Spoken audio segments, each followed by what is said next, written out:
This video is brought to you by Smart DNS Proxy, link in the description.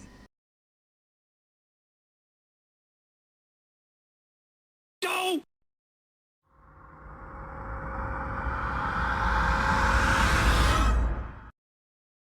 G'day, welcome back. I'd especially like to welcome my new subscribers and I hope you enjoy the content of my channel. If you missed part 2 of my follow rest, link up there now and go watch that first. Then come back and watch this one. Now, I intimated at the start of part 1 of that series that when I bought those 2 lumps of plate, that one of them was for a job on the lathe. So let's head over to the lathe and see just what that is. Over there.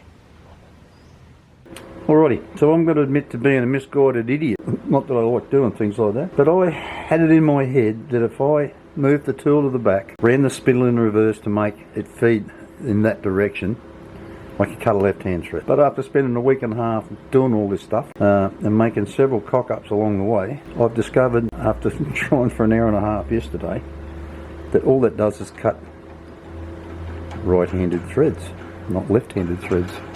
So I've come up, while I was trying to get to sleep last night, I've come up with a different idea. So let me move the camera and I'll show you what I've got in mind.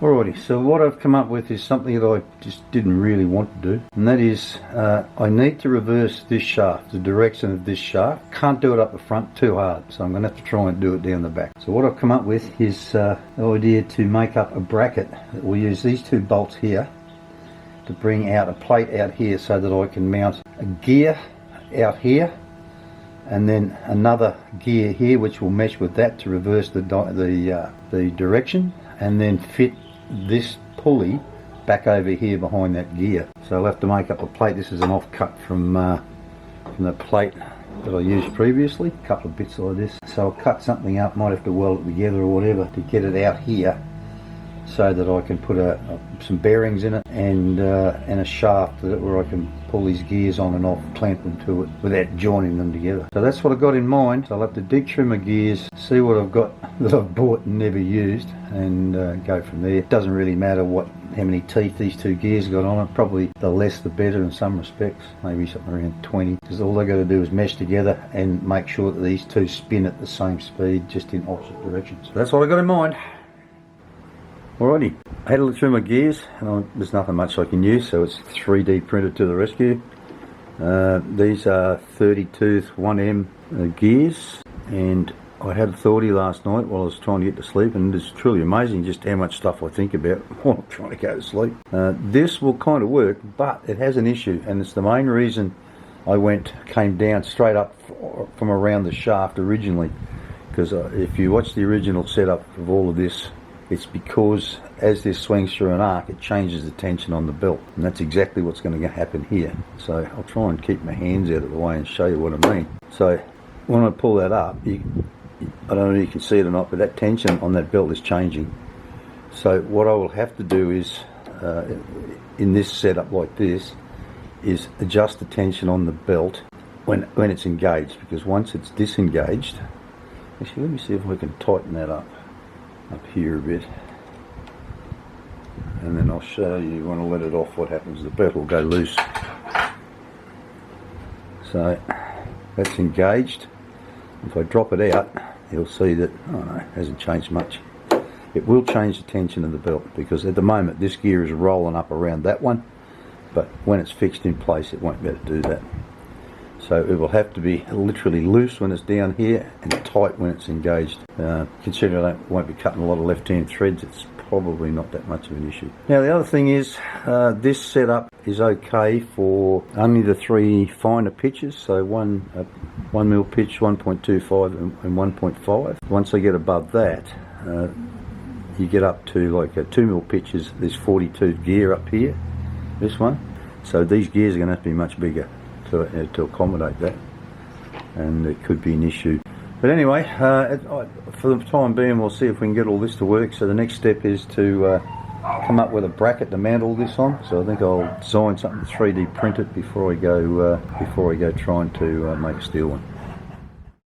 Alrighty, so it's not an easy thing to get in to measure in there. So from what I could measure, I've come up with this.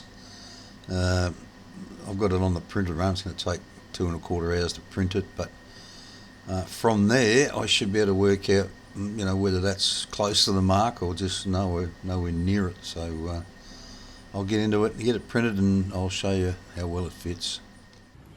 Alrighty, so it's taken me 3 goes to get this right. I had to chop a bit off the back because I didn't allow for it has to clear this sit out in front of this section here. It was coming up underneath it and hitting it.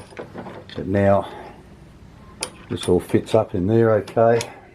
So the only thing that's kind of out of whack is these slots. But I increased the size of that by, well, printed it at 103% to ensure that I got a proper 10mm size hole through here. So I can put the drill in it and line it all up.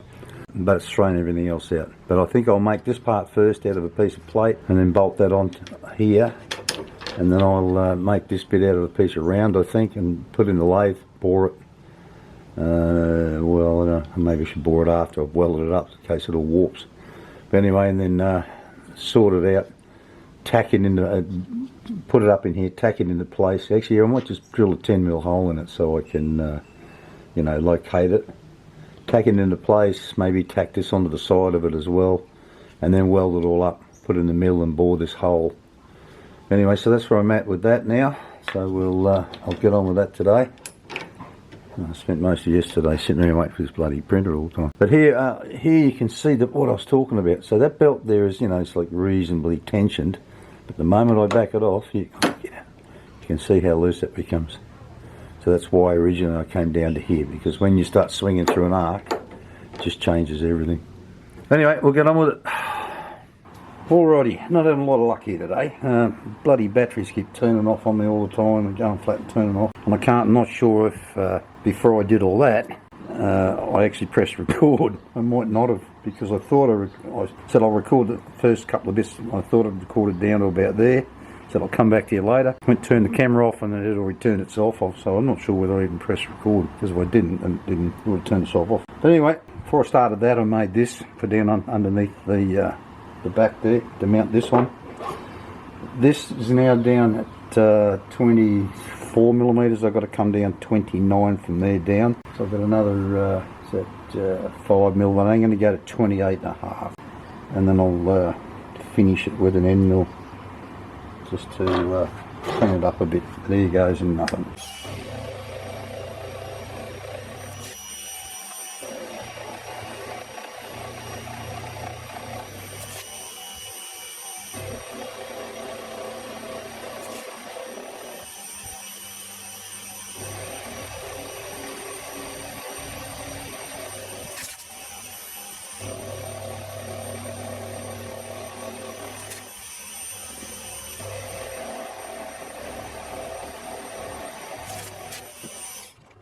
Alrighty, so that's down in 28.5, so that it leaves me a 1/2 mil for a clean up after I've welded it, because this edge here gets welded to the top edge of this.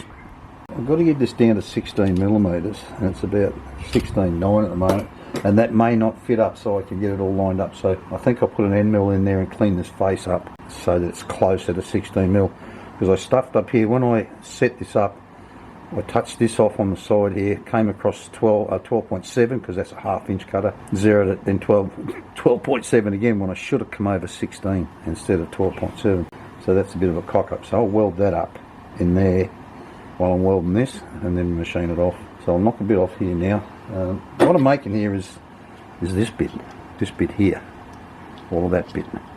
So I've got to roll it over on its side and thin it out this way now. So I'll clean that edge up first.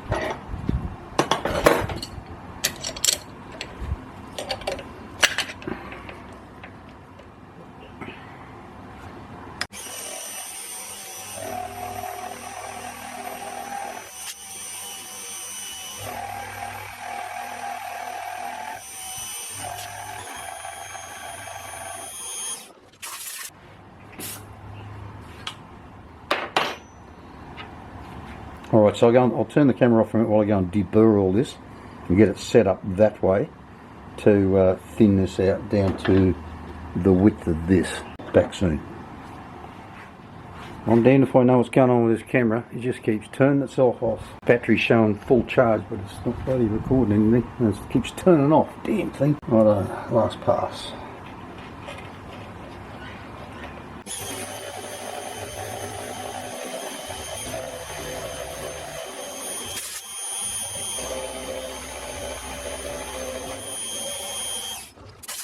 camera stayed on for a change.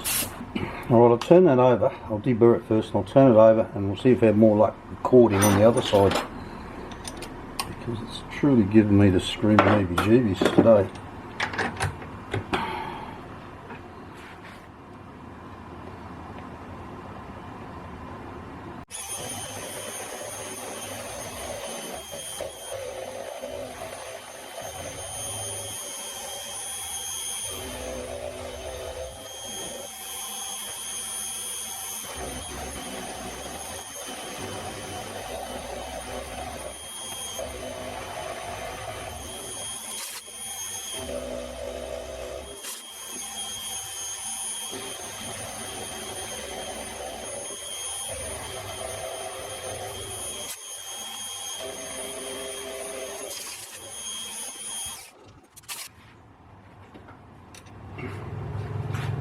Alrighty, so that's starting to look kind of like that now. They're both about the same width.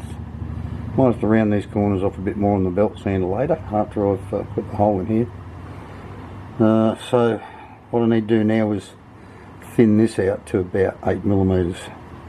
But it's getting late in the day, so I think I'll leave that until tomorrow.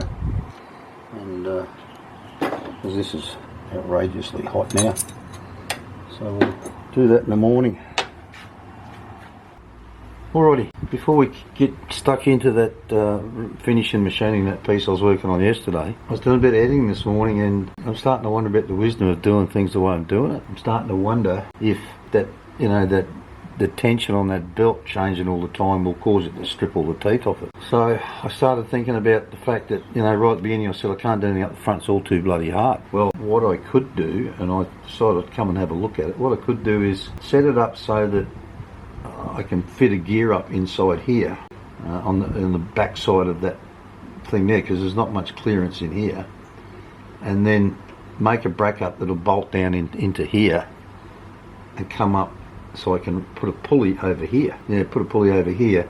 So you take take all this off, take the pulley off, put it back up there. So you run, then you're driving down across here to a gear that's then driving this shaft, running it back to front. But like I said, not going to do that now. I'll continue on with what I'm doing, but if it gets to the point where I think I'm going to start stripping belts, and they're quite expensive, these belts, and hard to get, so I might revisit this. But anyway, well, it's a bit early to be machining anything now. It's only just come up for 8 AM and it is a weekend, it is Saturday, so I'll be back later and I'll finish machining up that part I was working on yesterday.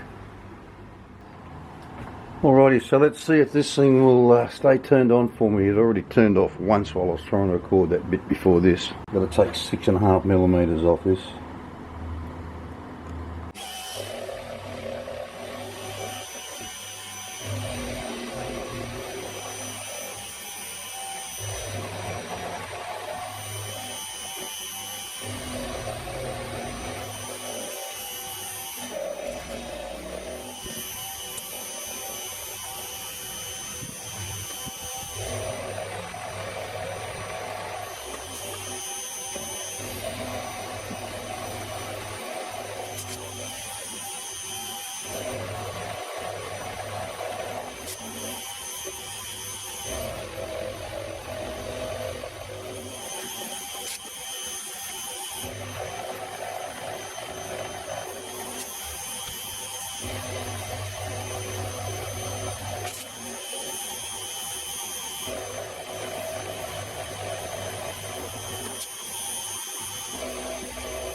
Alright, that almost all it out of travel. I'm nearly all the way over here in X at the moment. Get that out of there, deburr it, turn it around, and this one down here, got to drill a 10mm hole in it so they can line it all up properly and mark it to weld it.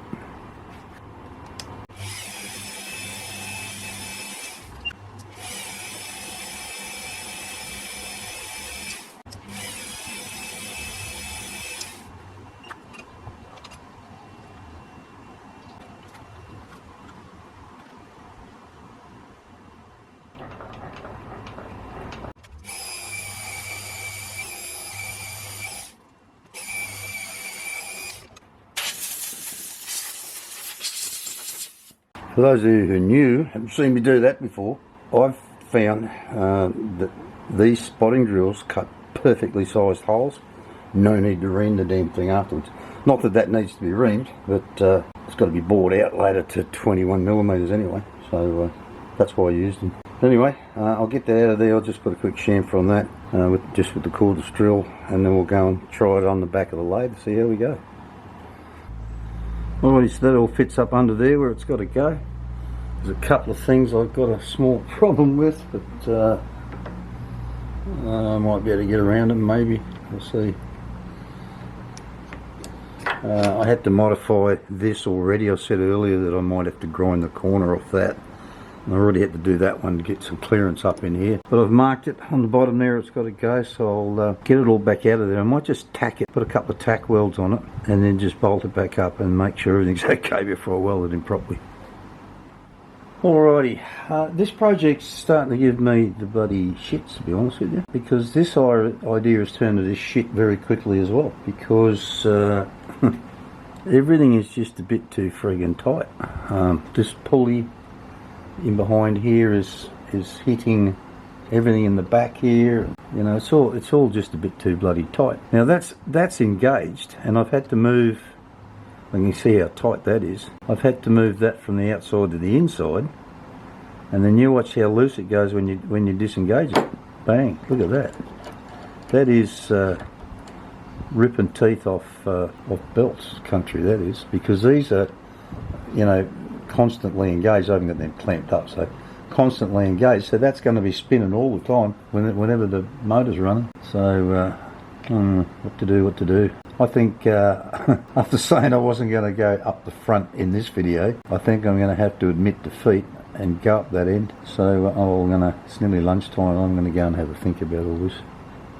At this point in the video, I'd like to thank my patrons. This continued support is greatly appreciated. If you'd like to become a patron, there's a link down in the description. You can sign up there and drop me a couple of dollars every month. If you don't want to be a regular contributor, there's always buy me a coffee. Now, let's get back to the build. If you've been enjoying watching me struggle with this left-hand threading adaptation, how about doing me a favour and smashing that like button and giving it a great big thumbs up, because you know it kind of helps me out. Well, after having some lunch and watching my footy team have a good strong win, I've decided that this video is getting out around the 20-minute mark anyway, and I don't want it to turn into a 1-hour epic, so I'm going to ponder that, moving up to the front a bit more and go to a part 2. I didn't really want to, but I'm going to have to do that. So come back next week and see if I can finally make this damn thing run backwards, cut a left-hand thread. I hope you did enjoy watching this, and thanks for watching.